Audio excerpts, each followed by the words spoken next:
Tignan nyo guys yung life hack ni Marga. Tignan nyo guys yung life hack ni Marga guys. So ganyan ba talaga yung mga volleyball player? Tignan. Oh my God. Oink. Ganyan ba yun guys? Ganyan ba yung mga volleyball player natin? Ayun na guys. Balik na tayo dito guys. Gagalit na po si coach. Boom.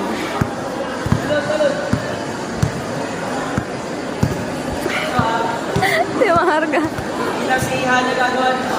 No, galit na guys si coach. Kailangan guys, maging mabait na kayo sa mga coach nyo. Huh? Salo by Ate Marwin. Hagis by coach. Toss by Lim. Toss by Yumi. Ba't ang pangit naman na ilaw? Guys,